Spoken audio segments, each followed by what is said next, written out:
we have completed testimony, we've completed questions. Is there any business? I'd like to make a motion that to instruct the law director to prepare a resolution approving case 2018-12P2 with the following conditions. Number 1, C.I.G. shall erect a 10-foot privacy fence. Hold on. Tom, you gotta go slow, because now Doug and I gotta write these. I'd be happy to give you a copy of this. Okay. Fair enough. Number 1, C.I.G. shall erect a 10-foot privacy fence 8 feet from the property line adjacent to all 10 residential properties that abut their property.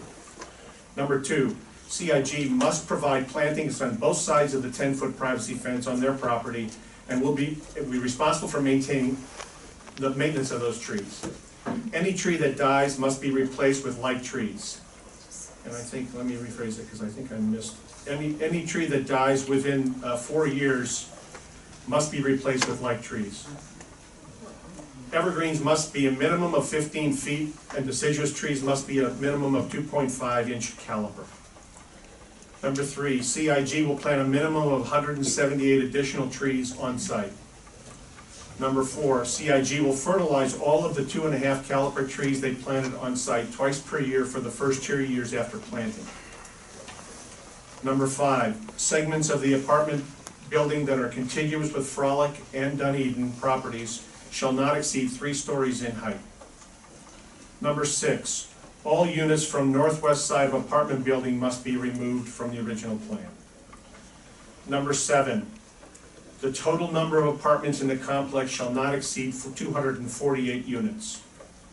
Number 8, all balconies facing Dunedin must be removed from the plans. Number 9, a licensed arborist must be hired by C.I.G. to ensure best practices for preserving and protecting existing trees during construction and implement planting of new trees and shrubs according to approved landscape plan. Number 10, C.I.G. will engage resident Liz Rising in the process with the licensed arborist to provide input into the planting of new trees and vegetation on the site. If Ms. Rising chooses not to participate, C.I.G. will engage another neighbor in the process. Number 11, the detention basin will be dry instead of wet to prevent the infestation of mosquitoes at the site. Number 12, French drains shall be installed along the Dunedin properties to enhance the stormwater plan. Number 13, C.I.G. will engage a neighbor to establish a pet policy for the project and develop a dog park on site.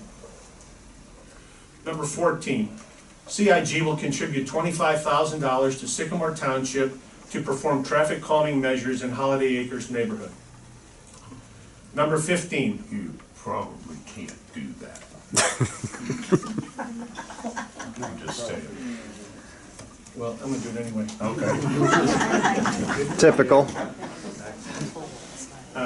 Number 15, for a period of 4 years, C.I.G. will remove any tree currently in fair or good condition as determined by their staff arborist within 20 feet of the property line that has died as a result of construction and replace it with a new tree of same or similar species that is a minimum of 2.5 inch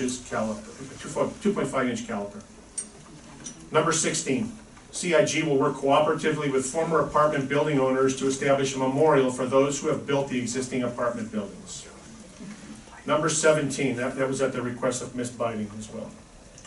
Number 17, C.I.G. will dedicate 8 feet of right-of-way to Hamilton County, the complete length of their property along Kenwood Road. Number 18, C.I.G. must implement all Hamilton County required traffic improvements for 2020 with an additional 8-foot of right-of-way will accommodate 2040 recommendations. Number 19, C.I.G. shall add a traffic signal at Happiness Way and Kenwood Road. Number 20, C.I.G. shall add a crosswalk across Kenwood Road at the Happiness Way Kenwood Road intersection. Number 21, all lights must be 0-foot candles at the property line.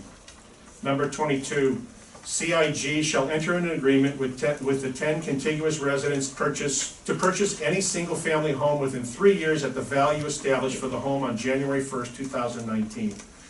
In the event that C.I.G. cannot complete an agreement with a homeowner after providing documentation that significant attempts were made, C.I.G. can fulfill this obligation by providing a copy of the certified letter attempting to execute an agreement with the township.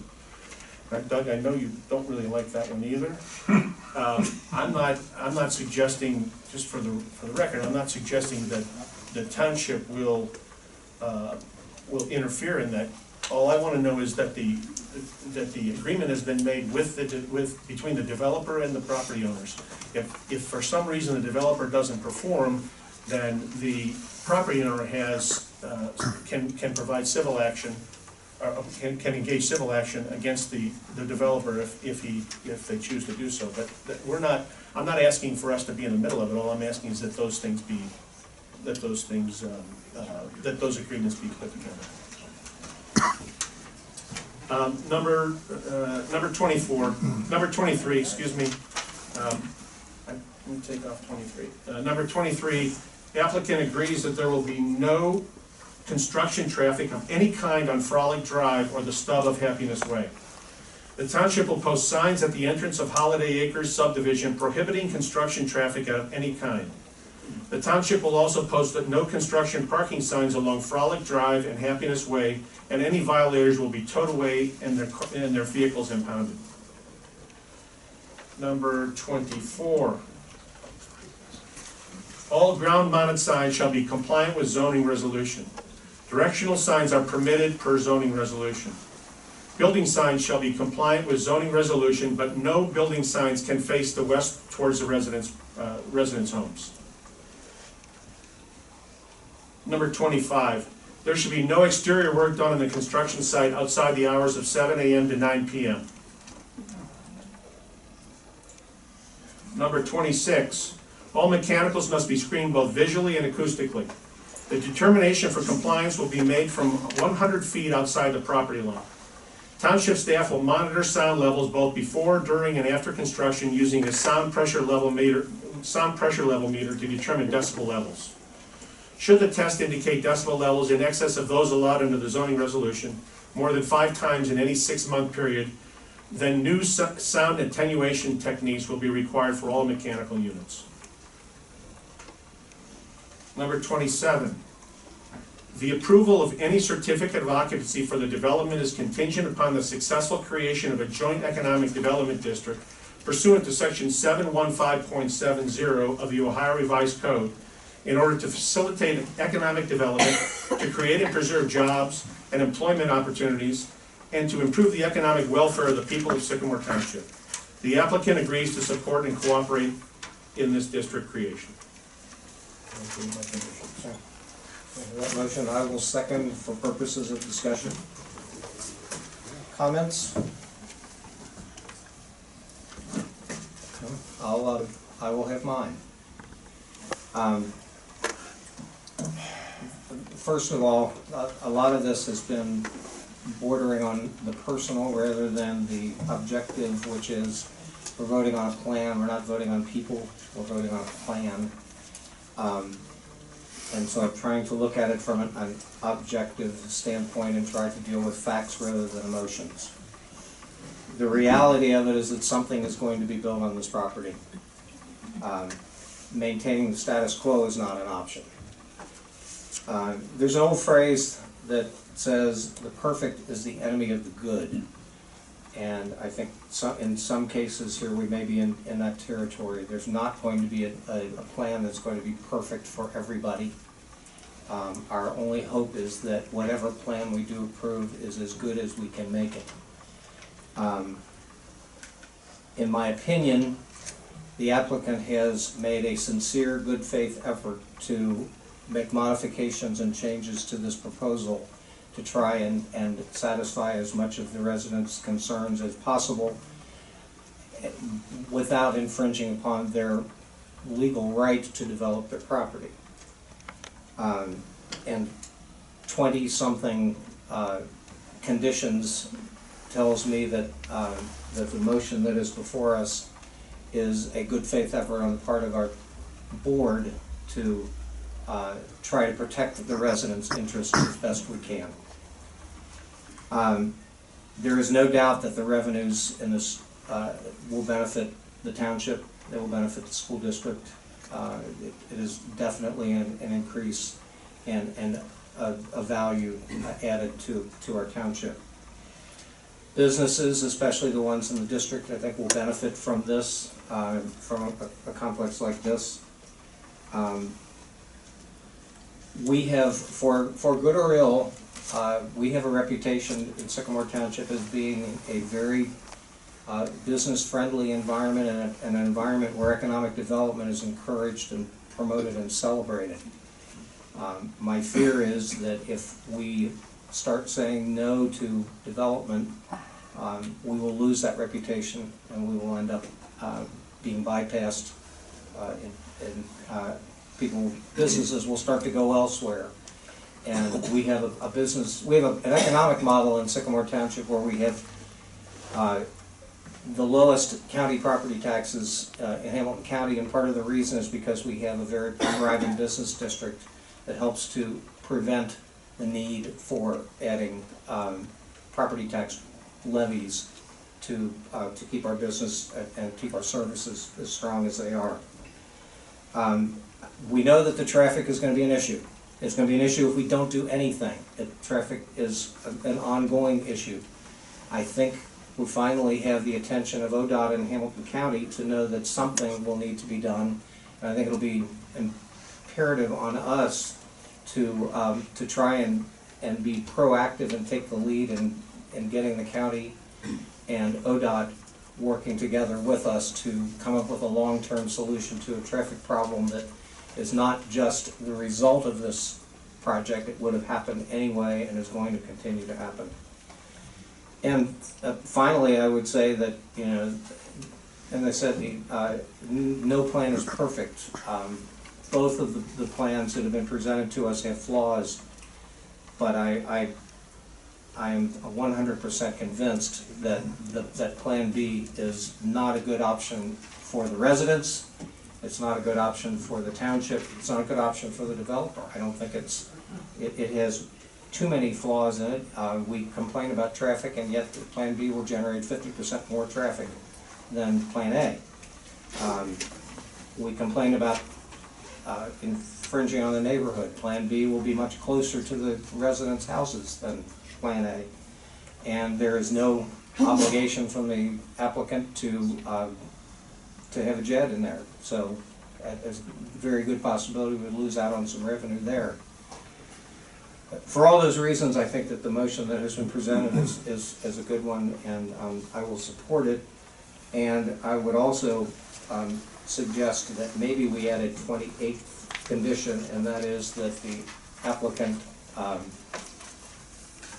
explore the possibility of installing green roofs on, I understand that the apartment building is a problem, but if there is possibility to do green roofs on the office building and on the hotel, I would say that we add that to the list of things that we would like for them to do as well. And I would agree, and I will amend my motion to include number 28, and that would be explore the ability to implement green roof on office and hotel.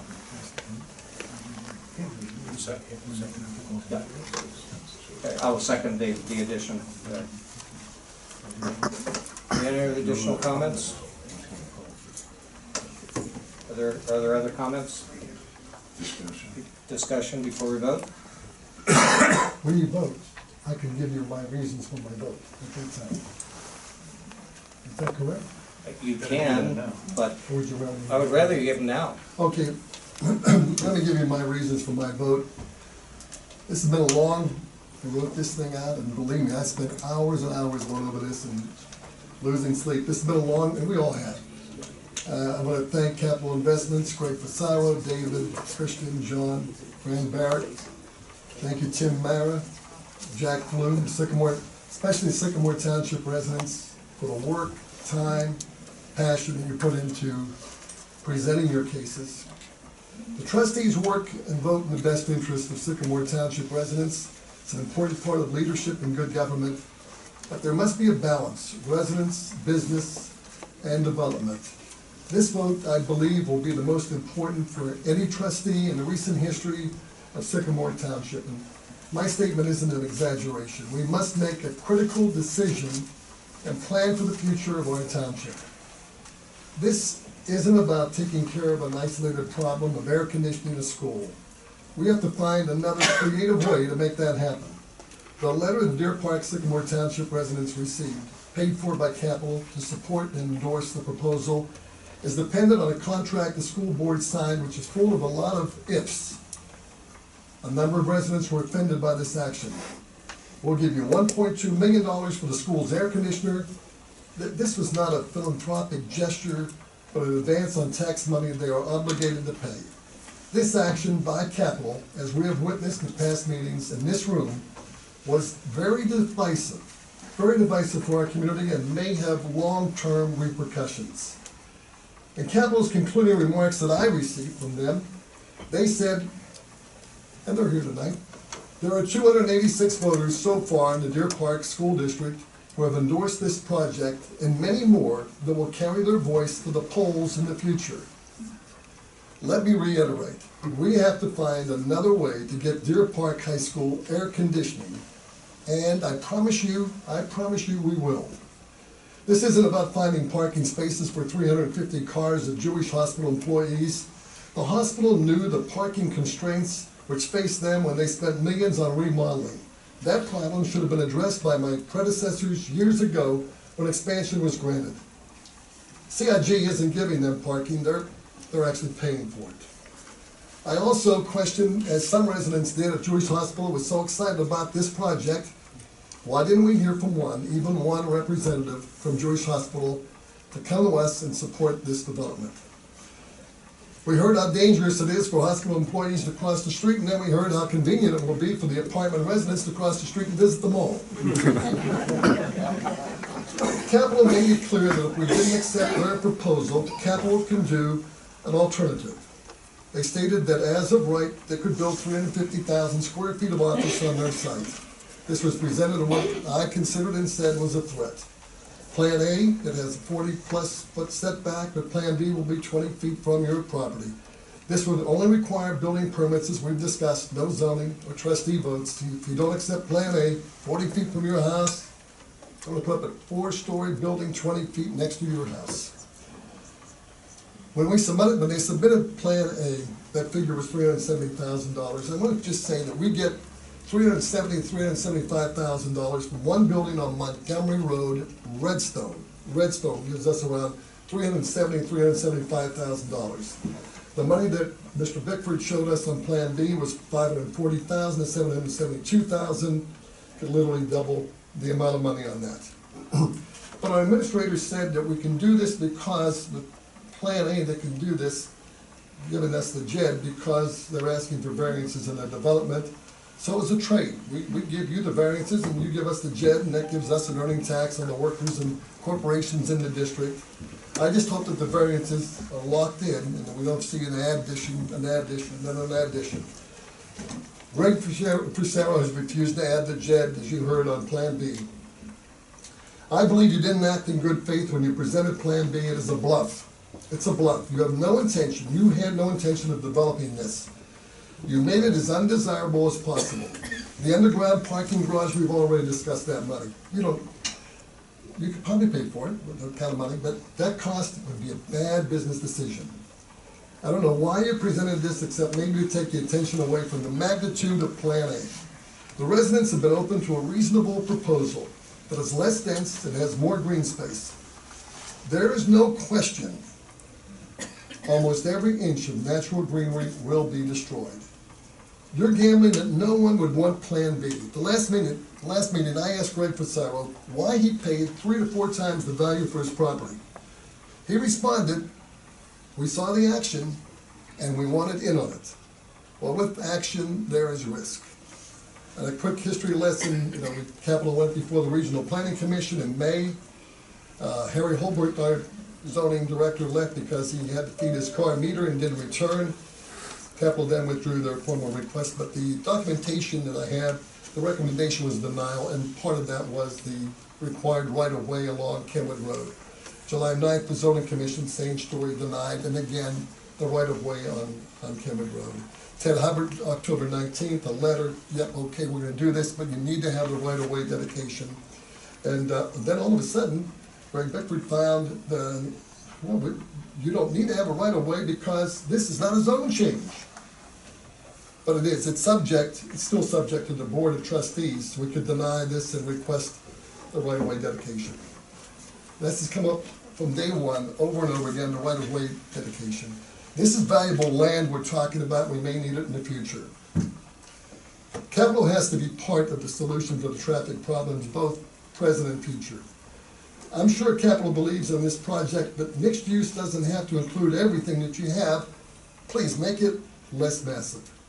We heard hours of discussion about the confusing Sycamore Township plan. It appears Capital is in violation of the Kenwood Progress Plan of 2002, 2008, the land use plan, but wait a second, look at the SPI, Special Public Interest District of 2004. It could allow them to do their development. Now Jack Flume, the architect who's here with us tonight, key player in creating the plans, says it was his vision, along with others.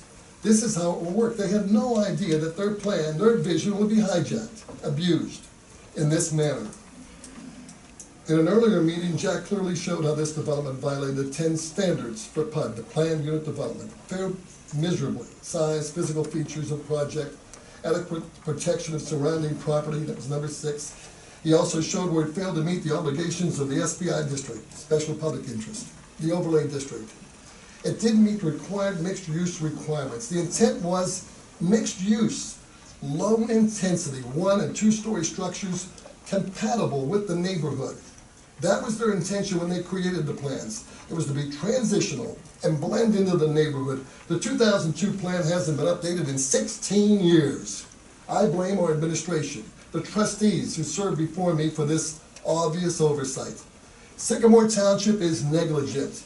The residents deserve better than you're gonna get it. The township has no plan. If we had a plan, the size and physical features of this project and the adequate protection of surrounding property would have been addressed. Perhaps if we had an economic developer, an economic development director like Anderson and Green Township, this would not have happened.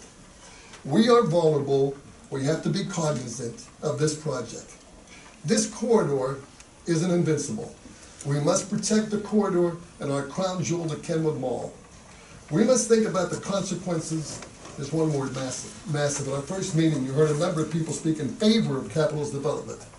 The majority were in the business. We had a builder, we had a renter, we had a developer. Of course you've heard from developers. They want this. They are salivating at the chance to come to Sycamore Township because we will have set a precedent.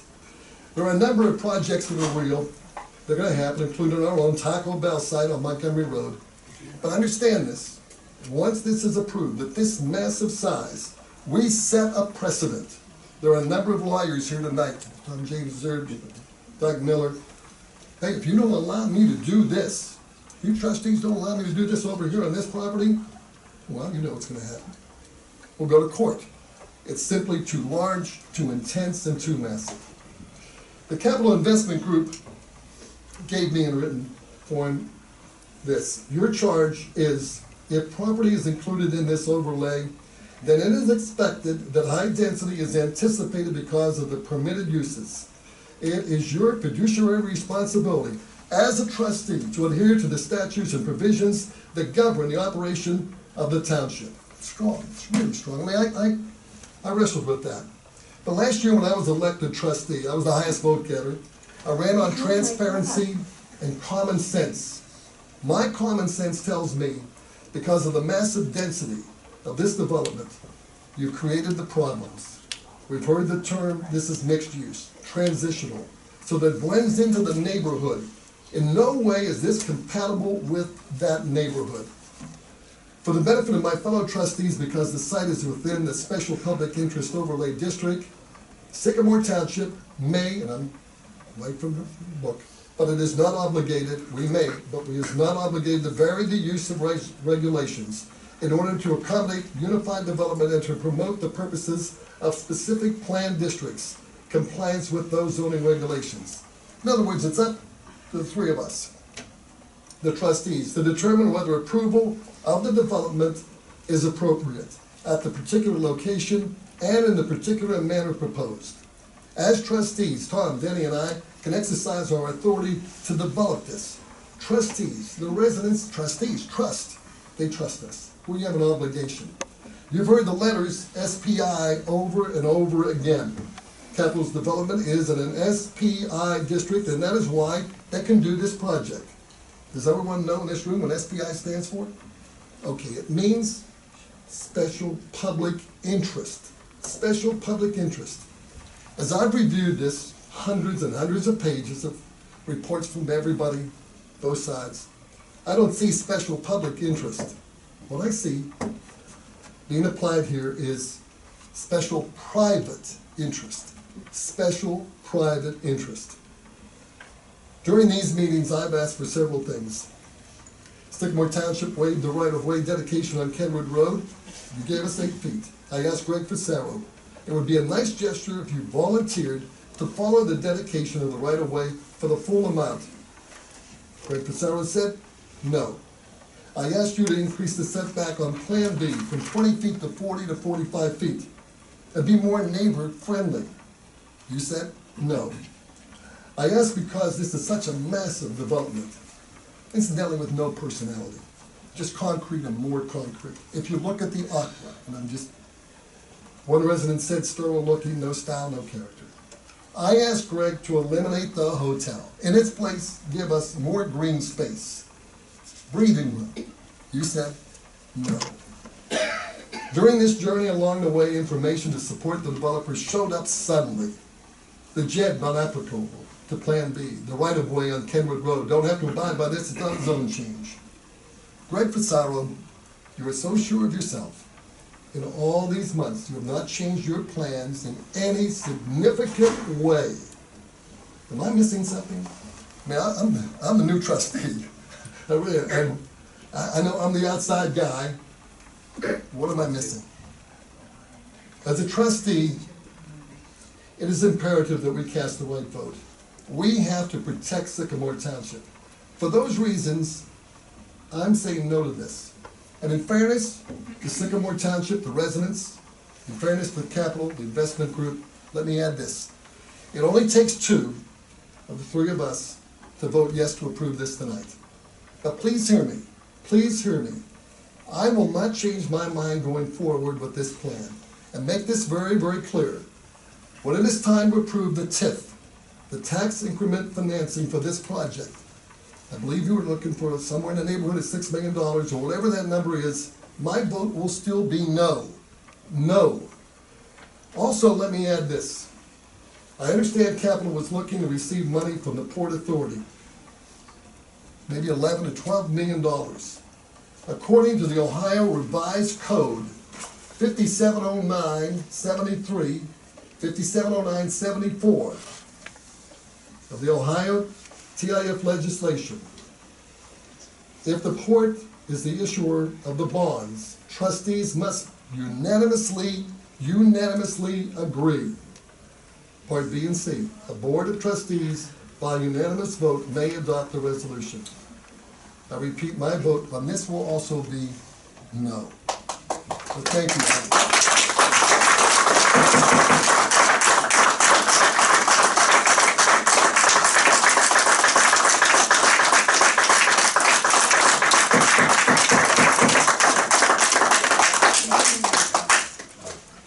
Any other comments? I don't have any other comments. I had a few comments, but you so eloquently put it, I don't need to repeat. Mr. Miller, will you call the roll, please? Now, bear This in is mind, on- this is on only the motion to prepare a resolution. resolution. Correct. I would anticipate that would be ready at your regular trustees meeting next week when you can vote on the final. We will also have some of our standard language that we put in that resolution. Also, if there is something in it at that point you want or don't want, you can do that at that point in time. This is merely to prepare the resolution. Understood. Mr. Connor? Aye. Mr. LaBarbera? No. Mr. Weedman? Aye. The motion carries by a vote of 2 to 1.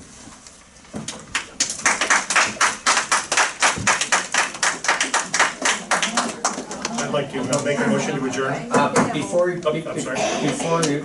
do, there are two issues I would like to address. This has been a very challenging environment for me personally. My job throughout these many hours of hearings has been twofold: to move the process along in an orderly fashion, to try and make sure that proper procedures were followed so that the decision we make is not tainted in any way. I'd like to publicly thank our law director, Doug Miller, for helping to guide me through the rough spots.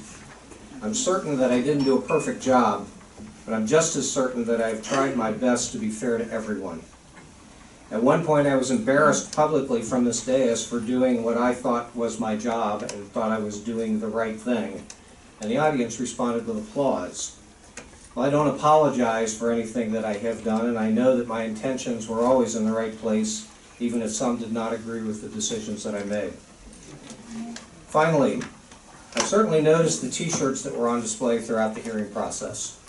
Since my seat on the board is the only one up for election next year, it appeared that the message was directed primarily at me. Well, to be honest, that same message would apply to any decision, any vote that I make, or any trustee makes as a member of this board. At the end of the day, if the majority of the voters in Sycamore Township decide that they don't like my decisions or my vision for the township, and they think someone else is better suited for the seat, so be it. But I will leave with a clear conscience and my head held high, knowing that I always acted in the best interests of all the residents and businesses in Sycamore Township. And now I'll entertain that motion to adjourn. Motion to adjourn. Second. All in favor? Aye. Aye. Hearing is adjourned.